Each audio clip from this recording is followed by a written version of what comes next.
నేను చేసిన మిస్టేక్ మీరు అస్సలు చేయొద్దు. ఎందుకనంటే నాలాగా మీకు కూడా ఆన్ బోర్డింగ్ ఒక 1 వీక్ వెనక్కి వెళ్ళిపోతుంది అనమాట. హలో అందరికీ, welcome back to my channel రూపాతో ముచ్చట్లు. సో ఈ వ్లాగ్ ఏంటంటే యాక్సెంచర్లో ఆన్ బోర్డింగ్ ప్రాసెస్ ఎలా జరుగుతుంది, ఆ రోజు మనం ఏ డాక్యుమెంట్స్ తీసుకెళ్ళాలి అండ్ ఎవరిని మీట్ అవ్వాలి అవన్నీ కూడా ఈ వీడియోలో చూస్తారు. అండ్ వన్ ఇంపార్టెంట్ థింగ్ ఏంటంటే నేను ఏవైతే మిస్టేక్స్ చేశానో అవన్నీ మీరు చేయకుండా ఉంటారని చెప్పి వీడియో చేస్తున్నాను. సో ఇంకెందుకు లేట్ చేయడం, లెట్స్ గెట్ స్టార్టెడ్. అన్ని ఇంటర్వ్యూస్ కంప్లీట్ అయిపోయిన తర్వాత మనకు ఆన్ బోర్డింగ్ మెయిల్ అనేది వస్తుంది అనమాట. ఆన్ బోర్డింగ్ మెయిల్ వచ్చిన తర్వాత ఆన్ బోర్డింగ్ మెయిల్ నుంచి 25 to 35 డేస్లో మనకి జాయినింగ్ డేట్ ఇస్తారు. ఎందుకనంటే యాక్సెంచర్లో బ్యాక్గ్రౌండ్ చెక్ అనేది చాలా గట్టిగా చేస్తారు. సో మీరు డాక్యుమెంట్స్ అప్లోడ్ చేసినప్పుడే ప్రాపర్గా అప్లోడ్ చేయండి. చేసిన మిస్టేక్ మీరు అస్సలు చేయొద్దు. ఎందుకనంటే నాలాగా మీకు కూడా ఆన్ బోర్డింగ్ ఒక 1 వీక్ వెనక్కి వెళ్ళిపోతుంది అనమాట. సో అస్సలు చేయొద్దు. అసలు నేనేం మిస్టేక్ చేశానంటే డాక్యుమెంట్స్ అప్లోడ్ చేయడానికి బ్యాక్గ్రౌండ్ చెక్ కోసం ఒక మెయిల్ వచ్చిందనమాట. సో నేనేం చేశాను, బీటెక్వి అన్ని సెమిస్టర్స్ అప్లోడ్ చేశాను. అక్కడ వాళ్ళు మెన్షన్ చేయలేదు మనకి ఈ డాక్యుమెంట్స్ అప్లోడ్ చేయండి, లైక్ అంటే ప్రొవిజనల్ అప్లోడ్ చేయండి అని ఏం చెప్పలేదు. బీటెక్ లైక్ ఇంజనీరింగ్ ఈ కాలేజ్ నుంచి వచ్చిన సర్టిఫికేట్స్ అన్ని కూడా అప్లోడ్ చేయమన్నారు. సో నేనేమనుకున్నాను, ప్రొవిజనల్ అయితే ఏముంది, ఆల్ సెమిస్టర్స్ అయితే ఏముంది, సెమిస్టర్ది నేను పీడిఎఫ్లో పెట్టి అప్లోడ్ చేశాను, ఓకే ఫైన్ అయిపోయింది. నాకు అసలు ఇట్లా నా బ్యాక్గ్రౌండ్ హోల్డ్ అయ్యింది అని చెప్పి నాకు చిన్న ఐడియా కూడా లేదు. ప్రీవియస్గా నేను వర్క్ చేసినవి మీడియం లెవెల్ కంపెనీస్. నేను ఫస్ట్ టైం ఎంఎన్సీకి రావడం ఇదే నా ఫస్ట్ కంపెనీ అనమాట ఎంఎన్సీలో. సో నాకు ఇట్లా ప్రాసెస్ ఇంత పెద్దగా ఉంటుందని అసలు ఐడియా లేదు. అండ్ నేనేమనుకున్నానంటే నాది రేపు జాయినింగ్ అంటే ఈరోజు మెయిల్ వస్తుంది. సో దాన్ని బట్టి నేను ఓకే ఈ ఆఫీస్కి వెళ్ళాలి, ఈ డాక్యుమెంట్స్ పట్టుకెళ్ళాలి అని అనుకున్నాను, అంతే. అంతకుమించి నాకు ఏం తెలీదు. అయితే అసలు యాక్సెంచర్లో ఎలా ఉంటుంది అంటే ప్రాసెస్ నార్మల్గా మనకి 7th జాయినింగ్ ఉంటే ఈ మంత్ ఫస్ట్ నుంచి కూడా కంటిన్యూస్గా మెయిల్స్ వస్తాయి. ఈ డాక్యుమెంట్స్ సబ్మిట్ చేయండి, ఈ డాక్యుమెంట్స్ అప్లోడ్ చేయండి, ఇక్కడ సైన్ చేయండి, ఇవి తేవాలి, ఒరిజినల్స్ తేవాలి, ఇట్లా అని చెప్పి ప్రతిదీ మనకి డైలీ ఒక్క మెయిల్ అయినా వస్తుంది. 1 వీక్ ముందు నుంచి కంటిన్యూస్గా మెయిల్స్ వస్తూనే ఉంటాయి. దాని మీనింగ్ ఏంటంటే మీ బ్యాక్గ్రౌండ్ ఎక్కడ ఇష్యూ లేదు, మీ ఆన్ బోర్డింగ్ ప్రాసెస్ స్మూత్గా అయిపోతుంది అని చెప్పి మనం అనుకోవచ్చు.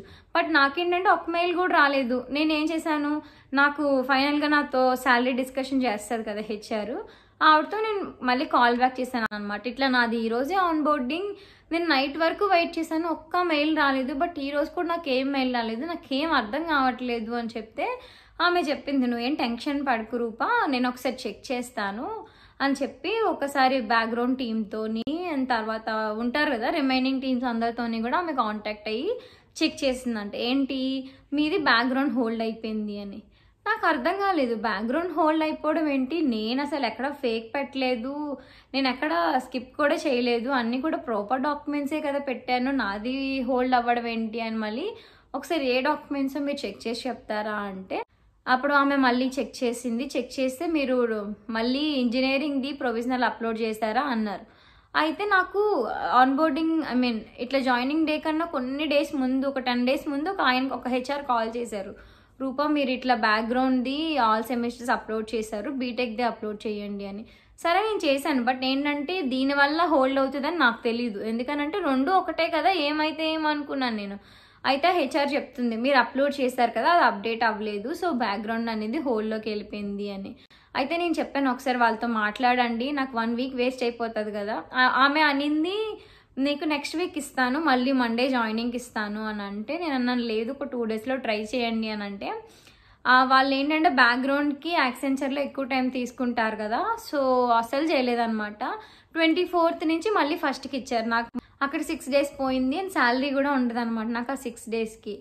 సో నేను ఈ చిన్న మిస్టేక్ అంటే ప్రొవిజనల్ బదులు నేను ఆల్ సెమిస్టర్స్ అప్లోడ్ చేయడం వల్ల నాకు ఏ మెయిల్స్ రాలేదు. అండ్ ఫస్ట్ కదా మళ్ళీ జాయినింగ్ ఇచ్చారు, 25th నుంచి కంటిన్యూస్గా మెయిల్స్ వస్తానే ఉన్నాయి, నేను అప్లోడ్ చేస్తానే ఉన్నాను. ఆన్ బోర్డింగ్ రోజు మనం ఎవరిని మీట్ అవ్వాలి, ఎలా, అవన్నీ కూడా చాలా ఉంటాయి కదా. నేను చాలా వెతికాను నా ఆన్ బోర్డింగ్ డే ముందు రోజు అనమాట, అసలు ఎలా ఉంటుంది ఏంటి ఆఫీస్ ఇక్కడ కదా, ఎక్కడికి వెళ్ళాలి, ఎవరితో మాట్లాడాలి, ఎలా కలవాలి అని చెప్పి చాలా వెతికాను. అండ్ యూట్యూబ్లో ఒక అమ్మాయి తెలుగులో చెప్పింది, అమ్మాయి ఇన్స్టాలో కూడా మెసేజ్ చేద్దాం అనుకుంటే చందు తిట్టాడు అనమాట, ఎందుకు భయపడతావేంటి అని చెప్పి.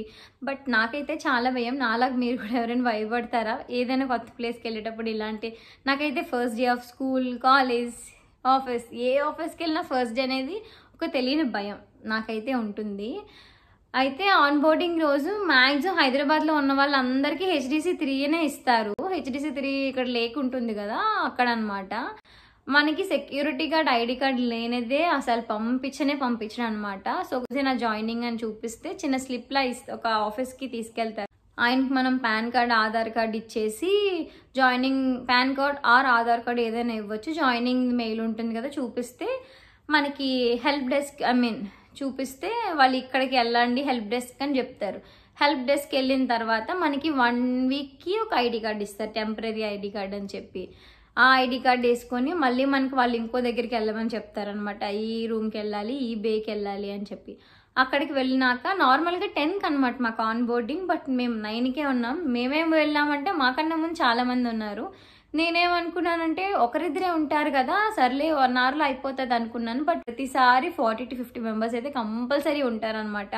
అంత రిక్రూట్మెంట్ జరుగుతుంది ప్రజెంట్ యాక్సెంచర్లో. సో చూసుకొని కెరీర్ పోర్టల్లో చూసుకొని జాబ్స్ అప్లై చేయండి మీరు కూడా ఎవరైనా. అండ్ వెళ్ళినాక అందరూ వచ్చినంత వరకు ఆన్ బోర్డింగ్ టీం వెయిట్ చేస్తారు. వెయిట్ చేశాక మనం మ్యాండేటరీ డాక్యుమెంట్ ఏంటంటే పాన్ కార్డ్ ఒరిజినల్ ఉండాలి. పాన్ కార్డ్ ఒరిజినల్ లేకపోతే మీ ఆన్ బోర్డింగ్ ప్రాసెస్ అనేది అక్కడితో స్టాప్ చేస్తారు అండ్ హోల్లోకి వెళ్ళిపోతుంది. పాన్ కార్డ్ ఉంది అని అంటే, పాన్ కార్డ్ ఉండి రిమైనింగ్ ఏమైనా డాక్యుమెంట్స్ తేకపోయినా పర్లేదు. ఎందుకంటే మా ఆన్ బోర్డింగ్ టీం వాళ్ళు చాలా మంచివారు. చాలామంది EPF, కొన్ని Form 11, Form 16 ఇవి కొన్ని తేలేదనమాట. వాళ్ళు ఏం చేశారు, తేలేని వాళ్ళకి హ్యాండ్ రైజ్ చేయమని వాళ్ళవి కాపీస్ ఉంటాయి కదా, అవన్నీ వాళ్ళే డౌన్లోడ్ చేసుకొని తెచ్చారు. అందరూ అలా ఉంటారని నేను అసలు చెప్పలేను. కొంతమంది ర్యాష్గా ఉండొచ్చు, కొంతమంది నార్మల్గా ఉండొచ్చు. వీళ్ళు మాత్రం చాలా కూల్గా మాట్లాడారు అండ్ అడిగిన వెంటనే రెస్పాండ్ అయ్యారు. అండ్ మనకి డాక్యుమెంట్స్ అన్నీ కూడా ప్రతిదీ ఉన్నాయా లేదని చెక్ చేస్తారు. లంచ్ ఏంటంటే ఆ రోజు మనకి ఫ్రీ అనమాట. మనకి ఒక కూపన్ ఇస్తారు. హంగర్ బాక్స్ నాకు యాప్ ఉంటుంది, వాళ్ళే డౌన్లోడ్ చేయమని చెప్తారు, కూపన్ అప్లై చేస్తారు. సో మనకి ఫ్రీ ఫుడ్ ప్రొవైడ్ చేస్తారు. యాక్సెంచర్లో ఇంకో ప్లస్ పాయింట్ ఏంటంటే నార్మల్గా ఫుడ్ అనేది చాలా బాగుంటుంది, తక్కువ ప్రైస్ ఉంటుంది, ఎక్కువ క్వాంటిటీ ఉంటుంది. దాని తర్వాత మనకి పోస్ట్ లంచ్ ఏం చేస్తారంటే మనకి డాక్యుమెంట్స్ అనేవి ఒక ఆర్డర్లో చెప్తారు.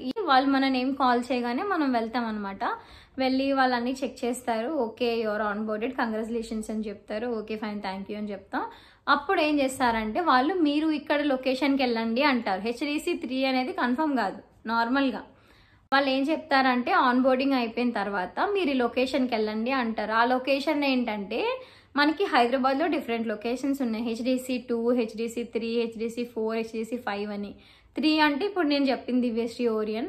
HDC 2 అంటే వేవ్ రాక్ దగ్గర ఉంటుంది, అమెజాన్ దగ్గర. HDC 5 అంటే మణికొండ, మాకు చాలా దగ్గరలో ఉంటుంది. వాళ్ళు చెప్తారు ఇక్కడికి వెళ్ళి మీరు ల్యాప్టాప్ కలెక్ట్ చేసుకోండి అని చెప్పి. ఆ లొకేషన్లోనే మనం వర్క్ చేయాలని చెప్పి మనకు తెలియదు, జస్ట్ ల్యాప్టాప్ కోసం వెళ్తామని అనుకుంటాం. ల్యాప్టాప్ కోసం వెళ్ళిన తర్వాత వాళ్ళు ఎంప్లాయీ ఐడి అడుగుతారు. మీరు ఎంప్లాయీ ఐడి, CID నెంబర్ అయితే గుర్తుపెట్టుకో, ఒక దగ్గర రాసుకోవాలి. ఆన్ బోర్డింగ్ టీం వాళ్ళు అడుగుతారు. హెల్ప్ డెస్క్లో ఐడి కార్డ్ కోసము అడుగుతారు. మనకి ప్రతి దానికి కూడా ఎంప్లాయీ ఐడి అనేది కంపల్సరీ అనమాట. ల్యాప్టాప్ తీసుకోవడానికి కూడా అడుగుతారు. సో ఎంప్లాయీ ఐడి తీసుకున్నాక చెప్పారనమాట, ఈ రోజు ఇక్కడ అవైలబిలిటీ లేదు, పలానా డేట్ రండి అని చెప్పి ఒక డేట్ చెప్పారు. ఆ డేట్ వెళ్ళగానే ల్యాప్టాప్ ఇచ్చారు, అడ్మిన్ యాక్సెస్ ఇచ్చారు, అన్ని ఇచ్చారనమాట. సో మంచిగా తీసుకుని అందరం వచ్చేసాము.